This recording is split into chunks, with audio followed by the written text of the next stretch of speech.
Welcome everyone. In this session, we are going to discuss about the accessibility of the variables either by value or by reference and their differences. So what are we waiting for? Let's start.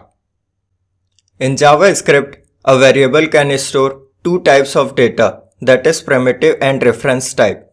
When we assign a value to the variable, then the JavaScript engine determines whether the value is a primitive or a reference value. Let's analyze the two cases, where in the case 1, if the variable stores a primitive value and when we are trying to manipulate its value, then we are working on the actual value stored in the variable. In other words, the variable that stores a primitive value is accessed by the value only. And in the case 2, if the variable stores an object value and when we are trying to access to manipulate an object, then we are working on the reference to that object rather than the actual object. In short, a variable that stores an object is accessed by the reference. Moving ahead, let's understand the mechanism of copying primitive values. When we assign a variable that stores a primitive value to the another, resulting the value stored in the variable is first created and then copied into the new variable. For instance, the mechanism can be explained in 3 steps. First, declare a variable x and initialize its value to 50, that is, where x equals 50.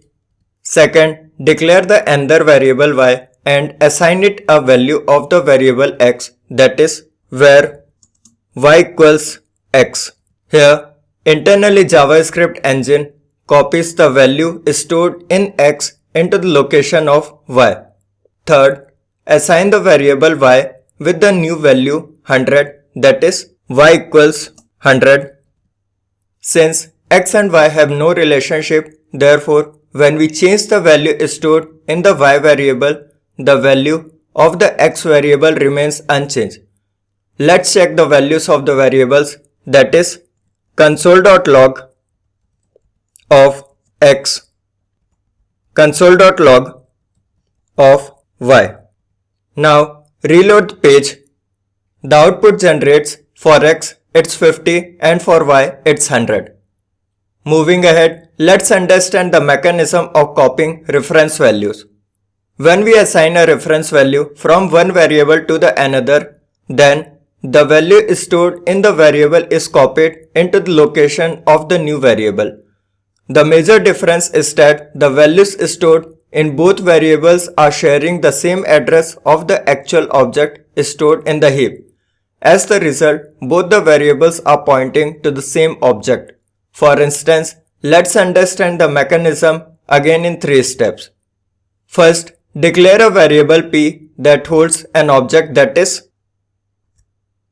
where p equals dpt (rnd). Here we got created with the object p, which consists of the single property having the key as department and the value as rnd. Second, declare another variable q and assign the p variable to q, that is, where q equals p. Now both the variables p and q are now pointing to the same object in the heap.